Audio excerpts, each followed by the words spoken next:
Now,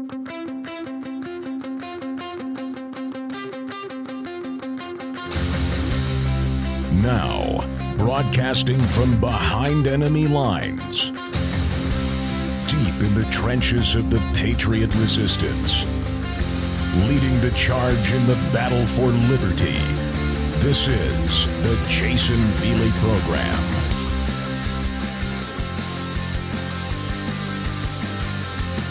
Hello folks, Jayson Veley here. You're listening to the Jayson Veley Program.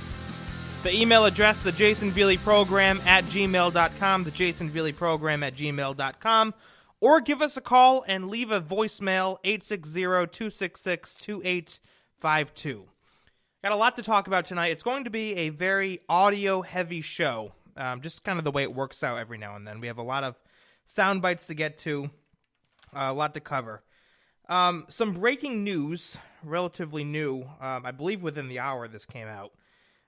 Derek Chauvin has been found guilty on all charges in George Floyd's death.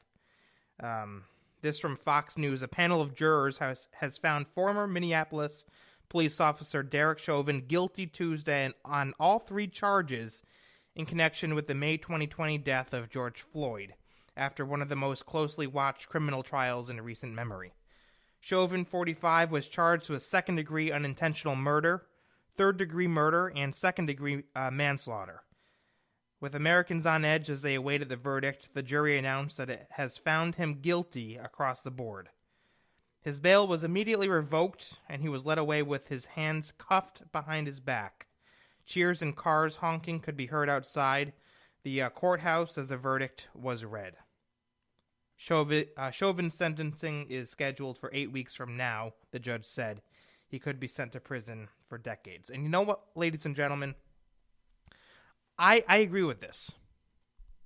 I think that what happened last May was totally out of line. I don't think there's any way to argue against that.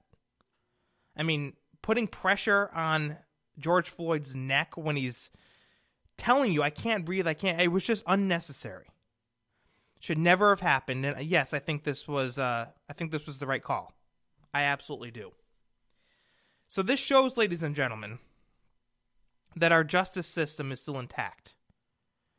This shows that there is not this, inherent systemic racism in the American justice system. It works. And to be perfectly honest, folks, all of the BLM activists out there, Antifa activists out there, should be celebrating tonight. Not rioting, not looting, which I unfortunately suspect will happen anyway. I have a bad feeling. I think that the looting and rioting was going to happen regardless of the verdict of this trial. But they should be out celebrating, because this is a win for it's a win for America. It's a win for the American justice system. This should reinstate faith in our justice system. No? So there should be celebrations. There should be widespread celebrations. Now, whether or not there will be is beyond me, but I'm telling you that that's what should happen. Again, somehow I believe that we're going to get the opposite. So that's the verdict. I do agree with it. I think justice has been served. Again, I think what happened last May to George Floyd was totally inappropriate, horrible, horrific, all of the above. Absolutely. And again, justice has been served. Now, I was going to talk about something else kind of related to, actually very much so related to this case tonight. And even though the verdict has been officially announced, it's still relevant, what I want to talk about. What I want to discuss at some length, actually, because I find the comments deplorable, is what Maxine Waters said a few days ago about this ongoing trial. That is, that rioters and looters need to become more confrontational. I want to talk about this because, again, I find this absolutely disgusting. For those of you who haven't heard, here's the comment. Here's what Maxine Waters said just a few days ago, addressing protesters, quote unquote, out in the streets. Listen. I am very hopeful, and I hope that we're going to get a verdict that is say guilty, guilty, guilty. And if we don't, we cannot go away. And not just manslaughter, right? I mean... Oh, no, not manslaughter. No. This is guilty for murder. I don't know whether it's in the... All right, he was charged for murder. So let's set the record straight here. Again, this is from a few days ago, but we now know that, yes, he was charged for murder. Okay? He was charged for murder. So now, if we see any looting or any rioting of the sort, I expect Maxine Waters to be out there saying, don't do this, don't go crazy, don't burn things, don't smash windows, because the American justice system worked.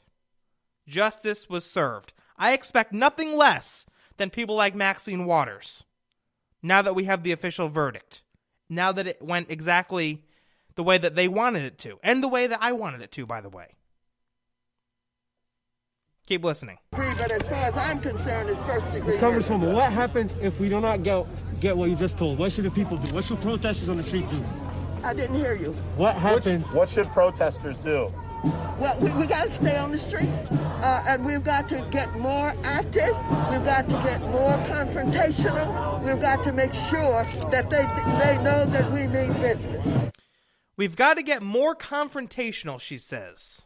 We've got to get more confrontational if the verdict does not go their way. Now, again, the verdict did go their way, so we shouldn't see any of this confrontation, this escalated confrontation that Maxine Waters was talking about. But again, something tells me that we're still going to get it.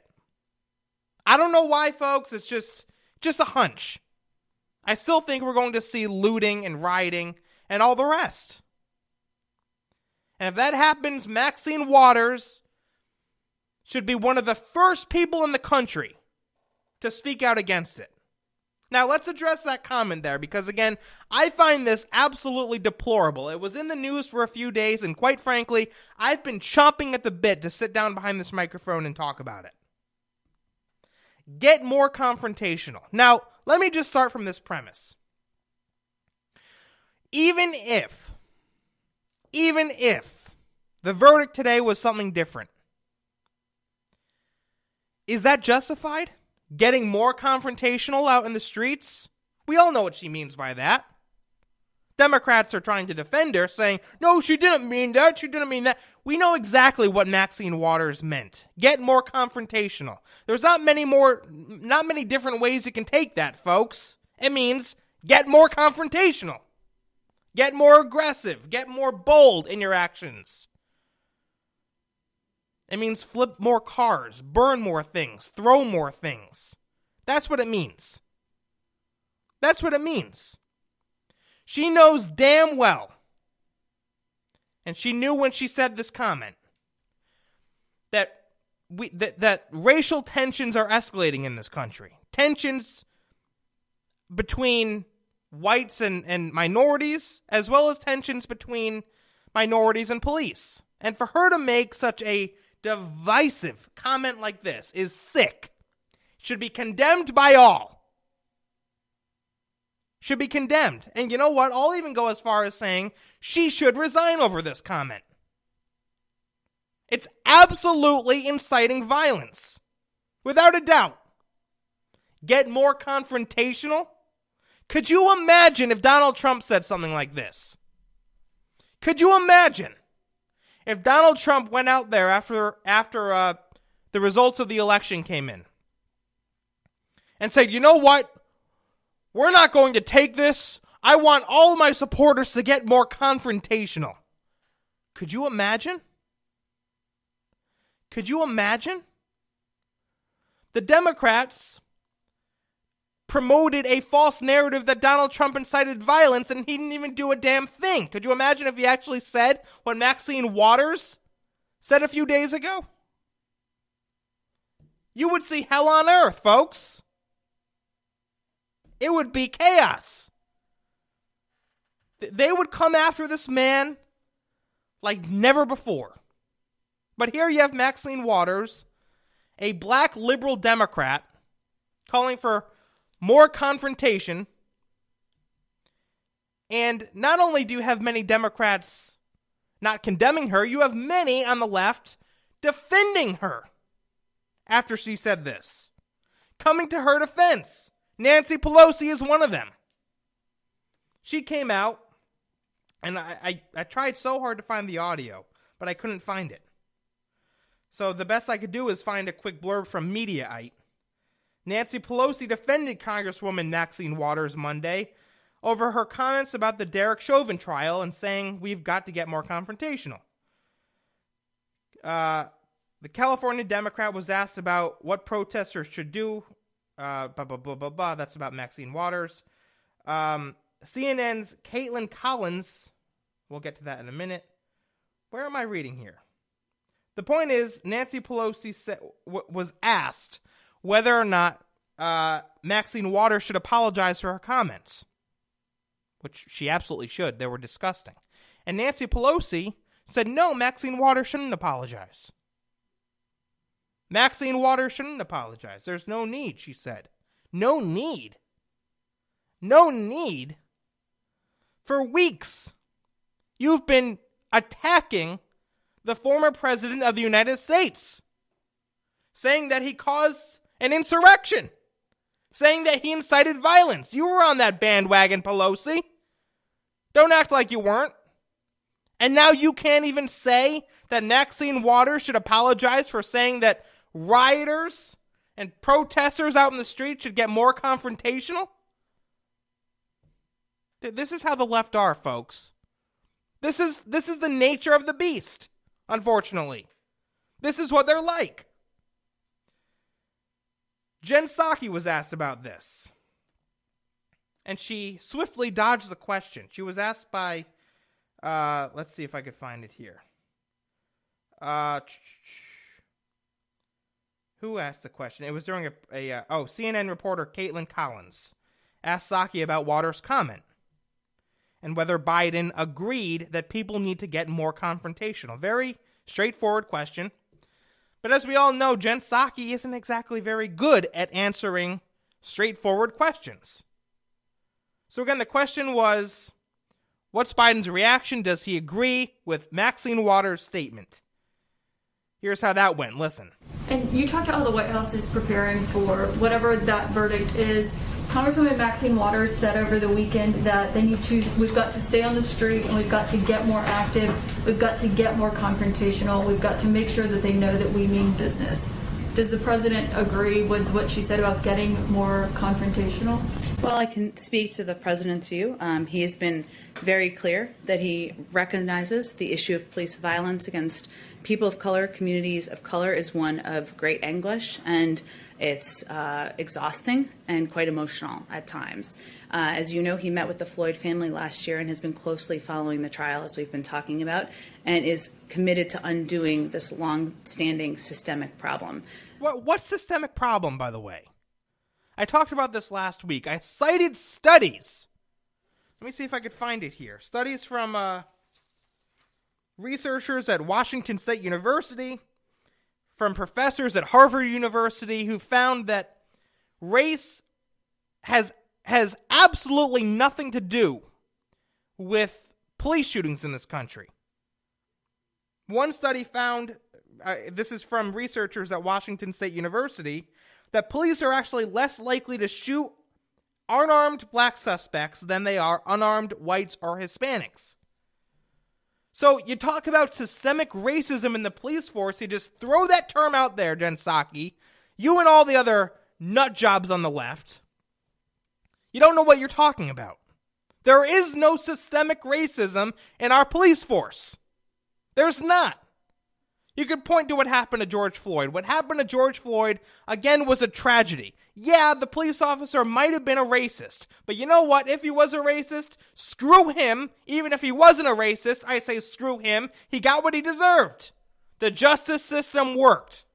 But to go out, Jen Psaki, and again, I know it's not only you, but to go out and just label police officers as racist, to say that the police force as a whole is racist.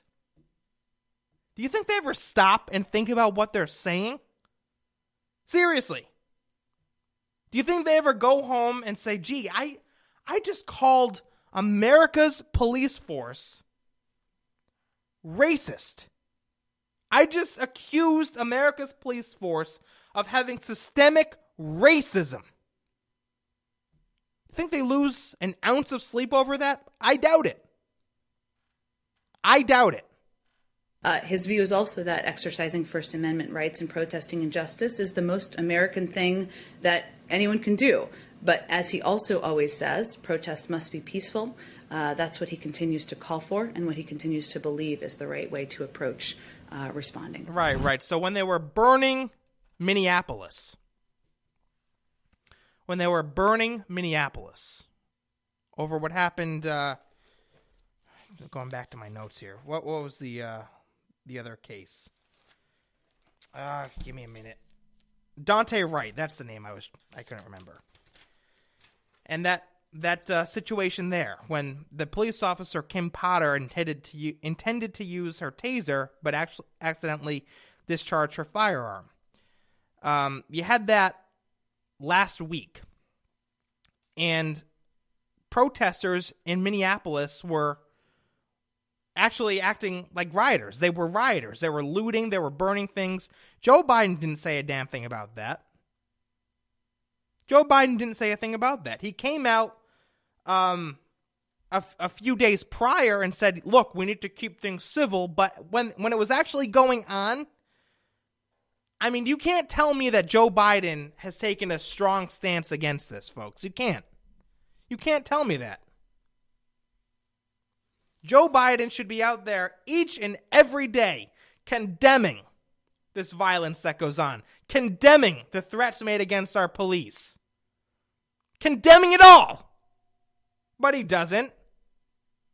And you have idiots like Jen Psaki defending him. That's our president, folks. That's our president.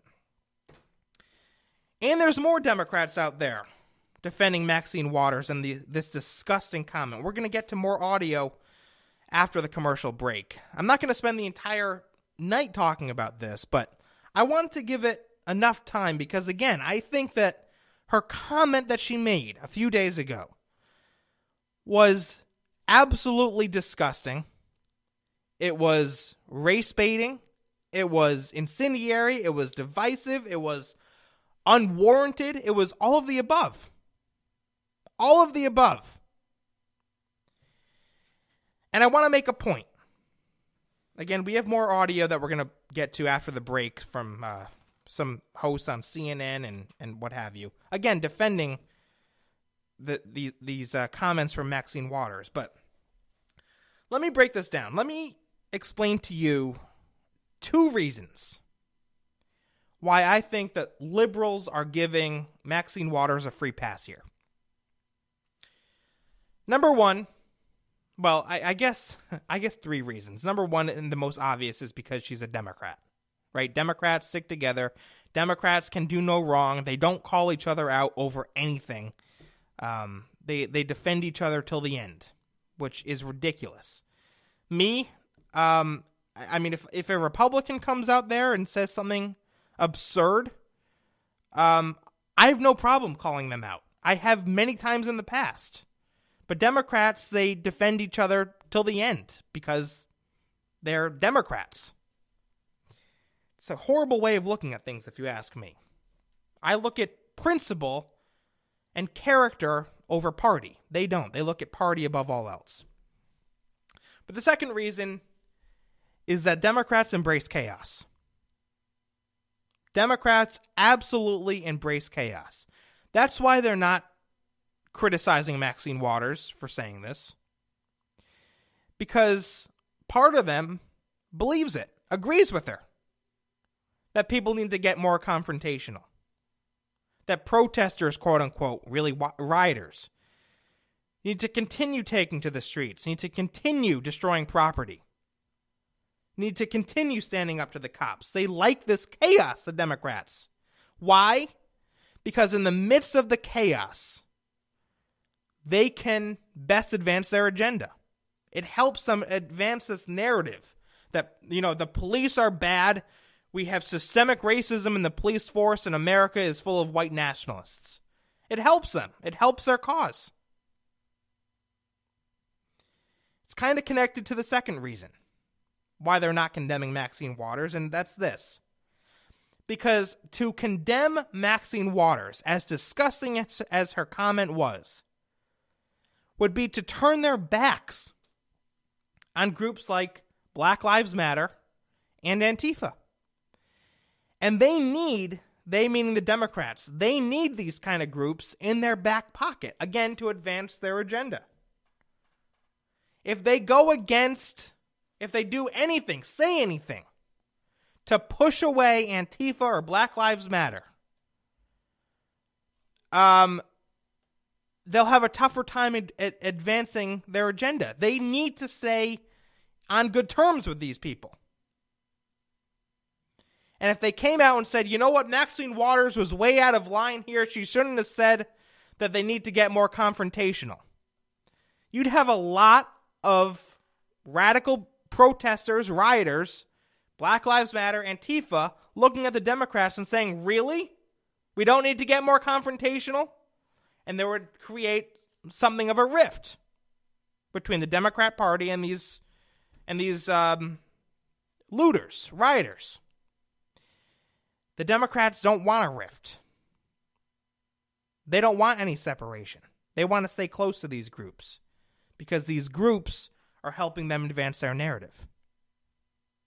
That's what's going on. Again, I have more audio on this. Not going to spend the entire show talking about Maxine Waters, believe me. But we're going to give it the time that it needs and then move on. Stick with me, folks. I'll be right back. This is the Jayson Veley Program.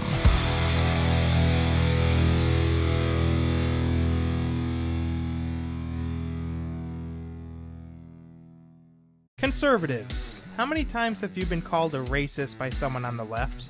What about sexist, bigoted, homophobic, xenophobic, right-wing, radical extremist? These are all buzzwords that liberals use as a means of labeling conservatives as something that they're not. And let me tell you something, I, like most of you, am getting pretty damn sick of it. That's why I started my own conservative comedy series, Living with a Liberal. Hosted on the popular video sharing app TikTok, Living with a Liberal features two fictional characters, played by yours truly, whose political differences could not be more obvious. It's a comedic take on the modern-day liberal Democrat, because if they can brand us as racists and bigots, we can brand them as triggered, oversensitive snowflakes. Check out Living with a Liberal today on TikTok. Just search Jayson Veley and you'll be taken right to my homepage. I have over 100 episodes on there, so you won't be short on content anytime soon. Enjoy. Are you a pissed off liberal that wants to give me a piece of your mind? Or maybe you're a conservative that simply has a question or comment? Either way, you should know that there's a few different ways you can reach me. Feel free to send me an email at thejaysonveleyprogram@gmail.com.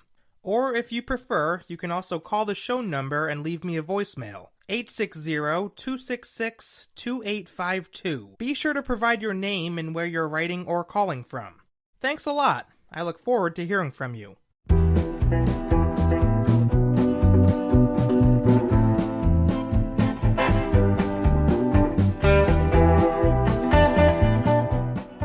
All right, folks, welcome back to the show.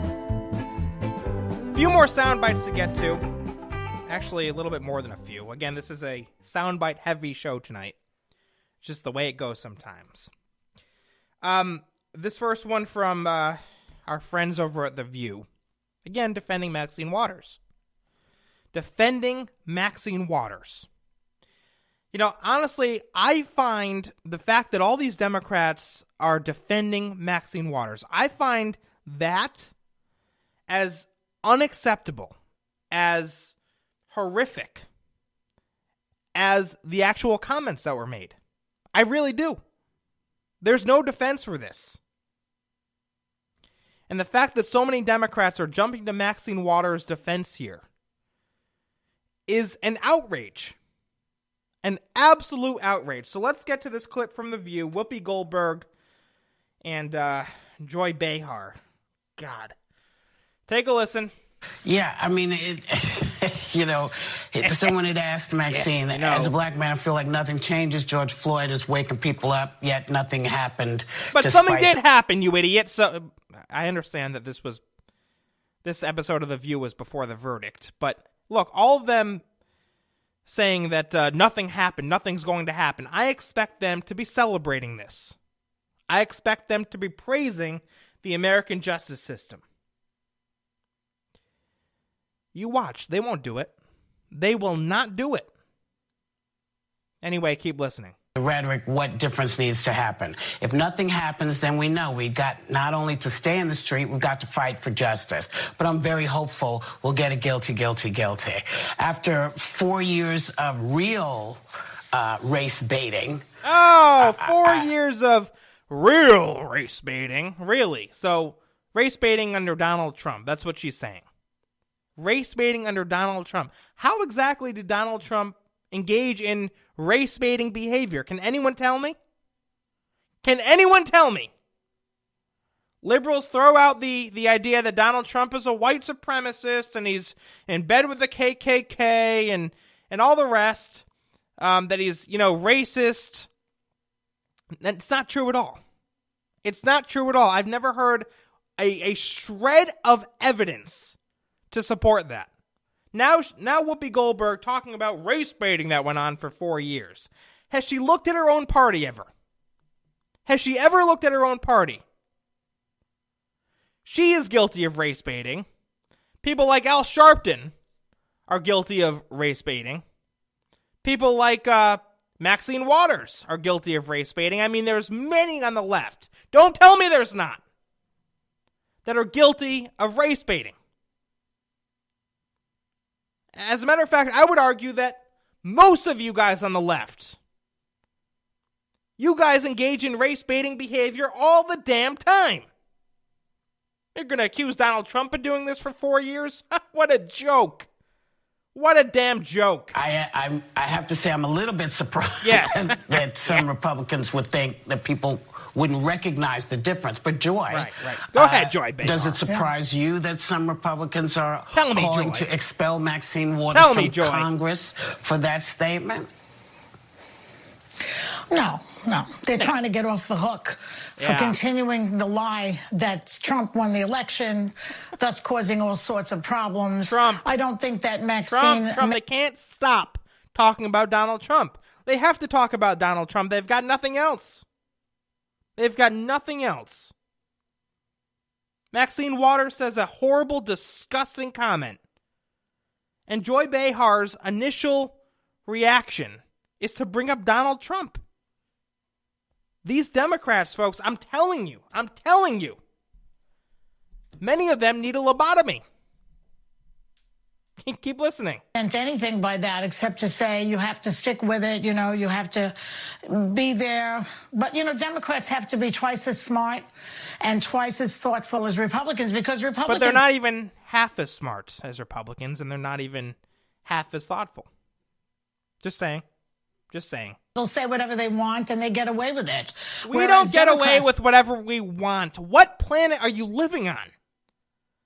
Republicans say whatever we want and get away with whatever we want? Right. That's why all of these big tech giants, Twitter, Facebook, YouTube, have been censoring conservatives for months now. Right, Joy? Right? We get away with whatever we want. That's why anytime Donald Trump came out and said something, you Democrats would pick the man apart because we get away with everything. Right, Joy? Right? Don't give me that. That's bull. One little thing like this, and they jump all over her. I mean, she's one little thing. It wasn't one little thing, you moron. It wasn't just one little thing. Oh, it was just a little side comment. She was out there encouraging people, protesters and rioters, to become more confrontational at a time when we have escalating tension between whites and minorities, escalating tension between minorities and the police. Maxine Waters, an American politician in the United States Congress, went out there and said, get more confrontational. That doesn't matter to you, Joy? Every time I listen to this woman, I swear to God, I shed like a year off my lifespan. I swear. I feel like I lose a year of my life, and I feel like my IQ drops like 20 points. I swear. One congresswoman, she's not Trump with a cult following, so she doesn't have that kind of influence. But they would love to paint it that way, so that they can say whatever they want. No. She's fine. She's fine. Shut up. Can't stand that woman. I really can't. Joy Behar. All right, we'll get through this. A few more audio clips about this, folks. I might only play one more. I have two more. I think one more is going to cut it. Let's go to CNN's Don Lemon defending Maxine Waters. Here's what he had to say. This guy is a jerk, too. Listen. Okay, so I want to be, and if you'll give me some time with this, Wolf, I want to be clear because there's no nuance anymore. Maxine Waters is a sharp-tongued, rabble-rousing lawmaker who came out of the civil rights movement and is a black woman who had to fight tooth and nail for everything that she has gotten. Okay, great. So while I, as a black person, can understand her rage and her anger, I understand that. You can understand? What do you mean you can understand it? Why? You live in a country where we now have many different minorities, people from all different ethnic backgrounds in positions of power in the government. You live in a country where we elected a black man as president not once but twice. You live in a country where we have a minority female as vice president of the United States. That's the country you live in, Don. You live in a country that abolished slavery, that got over that time in our history, that had the entire civil rights movement. That's the country you live in. And yet you still go on and on and on. I understand the pain. I understand her anger. Being a black man in this country. Like we're living in the 1802 or something like that. I mean, it's just absurd the way these Democrats talk. I understand that she makes a lot of people uncomfortable. Now, look at me, everyone. Do you really think I'd rather not. Maxine Waters is calling for violence? Maxine Waters is not calling for violence. Yes, she was. Everyone knows that. All right, let me stop. Let me stop. Let's accept his premise for a minute. That Maxine Waters wasn't calling for violence. I believe she was. I think it's very obvious she was saying get more confrontational. Even if she wasn't calling for more violence. You say, everyone knows she wasn't calling for violence. Did you apply that same standard to Donald Trump? Did you? When he was out there responding to the election results, responding to the fraud and so on and so forth, did you say, Don Lemon, Donald Trump, he's not actually calling for violence. He's not encouraging violence. No, you didn't. You didn't say that. Neither did any of your other friends on the left. You did the exact opposite. So why do you apply different standards to people like Maxine Waters than you did to Donald Trump? Because you're a left-wing hack. That's what it always comes down to. You're a left-wing ideologue. Keep listening. A lot of people uncomfortable, especially a lot of men, and quite frankly, especially a lot of white men. Because Maxine Waters doesn't make me uncomfortable in the least bit. Just want to clarify. In her place. She tells you, shut up. Respect this person. Don't talk to me that way. And she gives it to you like it is. Now, that said, do I think what she said was constructive? Absolutely not. Do I think that she should have said it? Absolutely not. Do I think that she gave her enemies ammunition? I certainly do. She handed it to them. And that's the problem. Maxine Waters is not the issue here. And we cannot be distracted by Maxine Waters. What do you mean she's not the issue here? She said a horrible statement and you Democrats failed to condemn her. Jen Psaki, Joe Biden didn't condemn her. Nancy Pelosi didn't condemn her. The morons on The View didn't condemn her.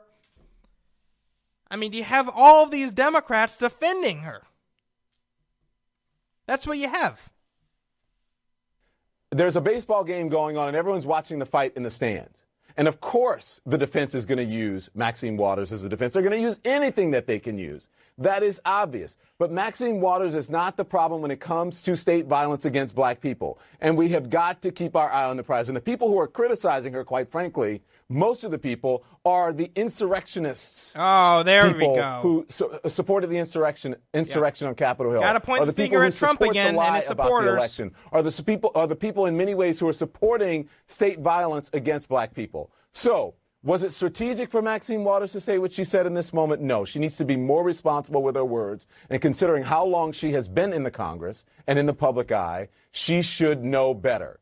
But was Maxine Waters really calling for people to loot and riot? I think most people with half a brain knows that's not what she was doing.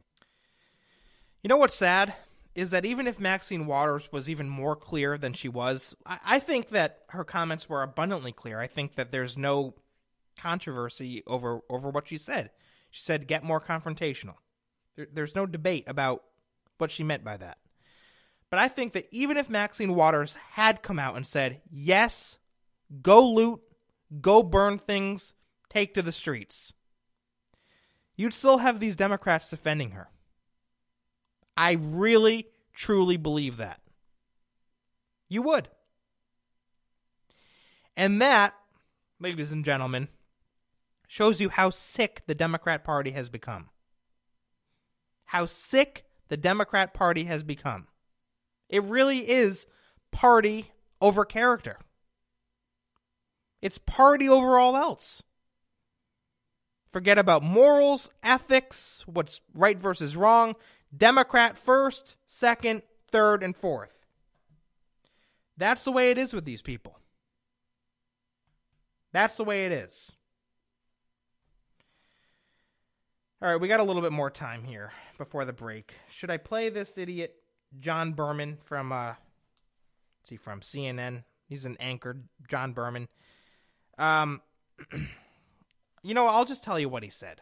His comment was, Republicans criticizing Maxine Waters is the pot calling the kettle violent. Because apparently, then he went on to make the case that this is a Spark Notes version of the audio that I was going to play. Went on to make the case that Republicans were actually the ones that incite violence. Donald Trump, Ted Cruz, he said, they all incite violence. Really? Really? How can you say that Republicans incite violence and yet in the same breath give Maxine Waters a free pass? I mean, it doesn't make any sense to me. Doesn't make any sense to me. But then again, Democrats don't make sense to me. I'll be right back. Stick with me.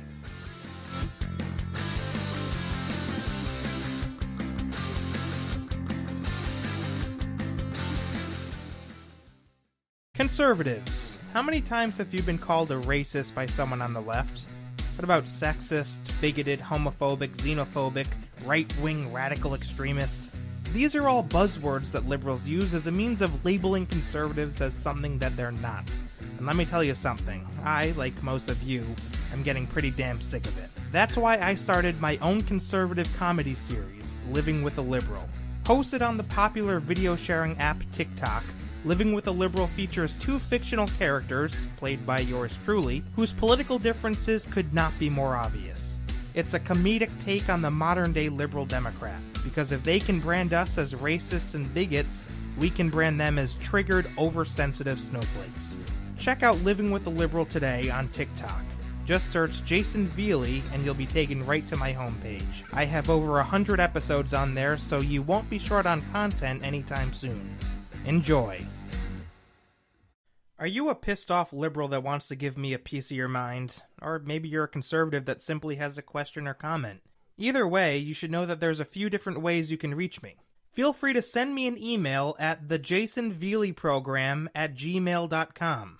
Or if you prefer, you can also call the show number and leave me a voicemail. 860-266-2852. Be sure to provide your name and where you're writing or calling from. Thanks a lot. I look forward to hearing from you. Mike and Crystal. Hey Mike, have you heard of the Jimmy Z Show? Yeah, Crystal, the Jimmy Z Show is awesome. Which topic do you like most? I like them all. They are all lots of fun. Do you have a favorite? I just like Jimmy Z. His voice is so hot. Okay, but what about his politics? What politics? The politics he talks about on the Jimmy Z Show. I never noticed any politics. All I hear is the velvety smooth dulcet tone of Jimmy Z's sizzling, sexy, scintillating voice. Holy mackerel. The Jimmy Z Show. The Jimmy Z Show is available on Facebook, Twitter, Spotify, and iTunes. I'm Donald J. Trump, and I approve this message.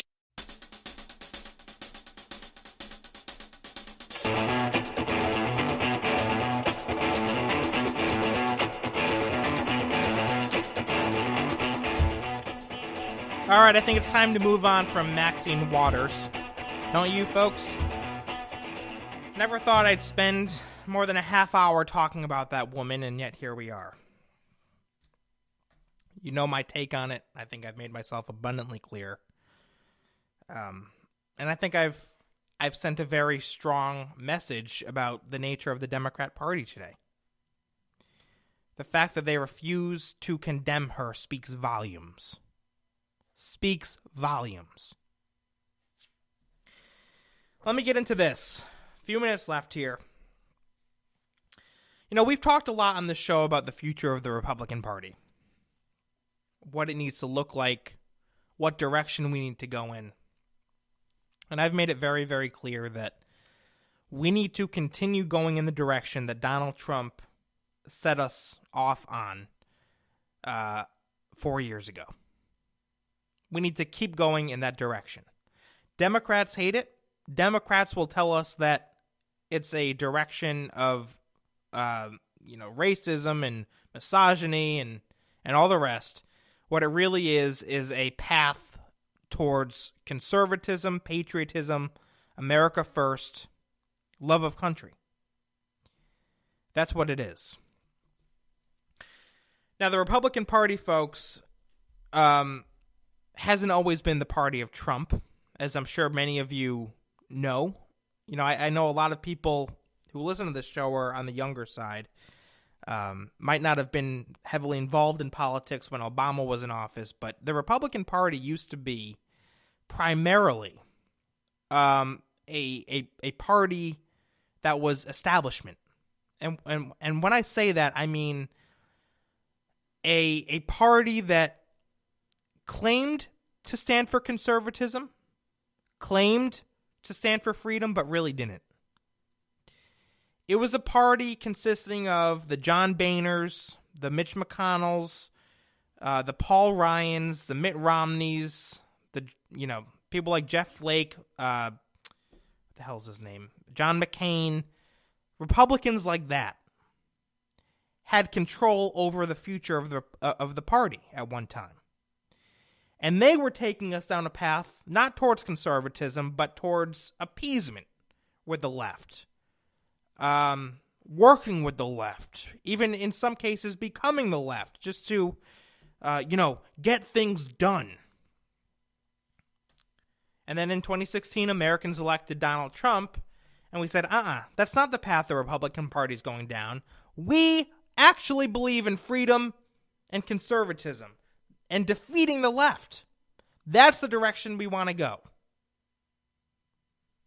And again, I've made it very clear that that's the direction we need to continue going as we move into 2022 and 2024. But you still have some Republican throwbacks who want to resurrect the old ways. Resurrect the appeasement, resurrect the moderate republicanism, resurrect it. One of these rhinos, as they're called, Republicans in name only, is George W. Bush.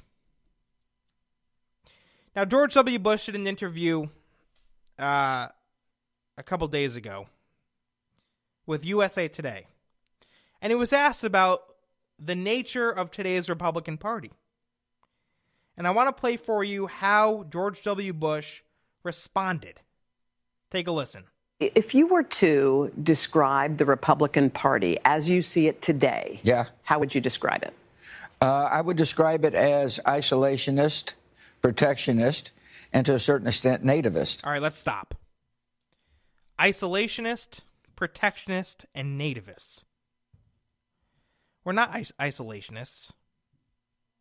Not by any means. What do you mean isolationists?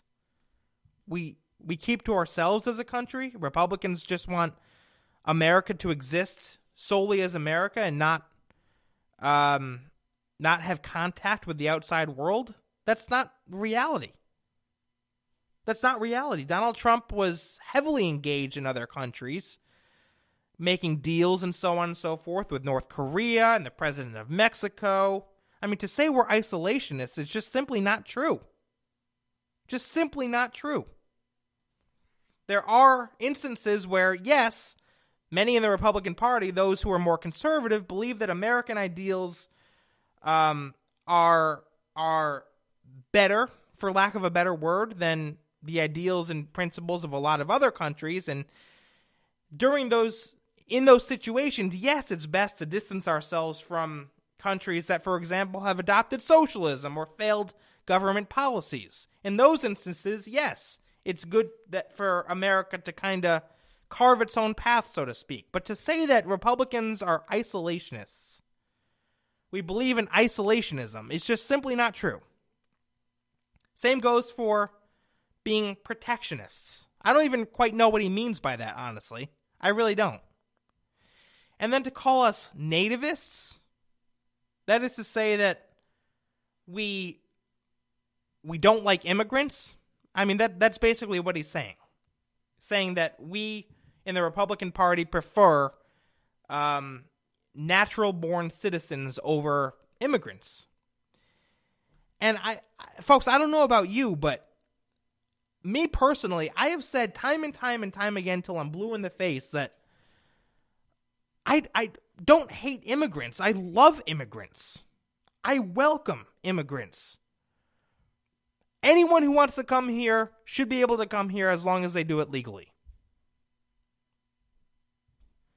They go through the process. There's some kind of vetting process. But they should be able to get, at least have the opportunity to come to the country legally. I also think Americans have the right to vet people, but to say that we're nativist, that we're anti-immigrant, it's just not true. We're anti-illegal immigrant, but people like George Bush and other rhinos and liberals can never seem to make that distinction. But let's get back to the audio. So according to George Bush, Republicans today are protectionists, isolationists, and nativists. Got it. Keep listening. You disappointed? Well, it's not exactly my vision. Of course it's but not. You know what? I'm just an old guy they put out to pasture, so just a simple painter. The simple painter. Okay, let me give you a hypothetical candidate for 2024. Okay, this hypothetical Republican is pro-immigration, pro a path to citizenship for undocumented workers. Yeah. And by the way, Donald Trump was pro-immigration too. Donald Trump was pro-immigration. There's a difference between being pro-immigration and being pro-illegal immigration. Many on the left are pro-illegal immigration. Conservatives like Donald Trump are not. We're pro-immigration. I don't know why Democrats can never seem to make the distinction between the two, but I don't know. Maybe it's because they have thick skulls or rocks in their head or something. Anyway, keep going. Keep listening. Pro-DACA, pro-reasonable gun control, pro-education funding for public schools. Does that person have a shot, or that Republican, would that Republican have a shot in 2024? Sure, yeah. No. You think? I think so. I think that... I think so. No, they would not. No, they would not, because that's not the Republican Party anymore, George Bush. It's not the Republican Party anymore. That goes back to the point I was making at the beginning of this segment. The Republican Party has changed for the better thanks to Donald Trump. We're not the party anymore of amnesty for all. We're not the party of, common sense gun control. We oppose it because we stand for the Second Amendment. We plant our feet in the ground and we stand up for the Constitution. That's the Republican Party today. Those are the kind of leaders that American voters want. We don't want people like George Bush in our party anymore. We don't want people like Mitt Romney in our party anymore. This goes to show how disconnected George W. Bush is from the modern-day Republican Party. He thinks that someone like this, again, pro-gun control, pro-illegal immigration, pro-amnesty, DACA, and so on and so forth, could get elected in 2024? No, they can't. No, they could not. You had someone run like that in the past election. Remember Jeb Bush? Yeah, he went real far, huh? Remember John Kasich? That other idiot? Yeah, he went real far, huh? It depends upon the emphasis. I think if the emphasis is integrity and decency and trying to work to get problems solved, I think the person has a shot, yeah. Mm-hmm. No. It seems like you've... By the way, I think pro-immigration isn't the right way to put it. I think border enforcement with a compassionate touch is how I would put it. No, that's very nice. Pro-immigration basically means let's just open up the borders, and nobody's really for that. And you can't have a country that has open borders. What do you mean no one's really for that? Yes, there are people for open borders. They won't say it, but really Democrats are, right? I mean, we still have borders, quote unquote, but if you're just letting everybody in, do we really have borders, for God's sakes? So the big takeaway there, ladies and gentlemen, is that yes, George W. Bush is extremely disconnected from the modern-day Republican Party. Completely and utterly disconnected. We are going in a direction of conservatism. We're going in a direction of freedom, of constitutionalism, of Trumpism. Like it or get out of the way. Thanks for listening, folks. I'll be back tomorrow. Have a great night. God bless. And God save this great nation.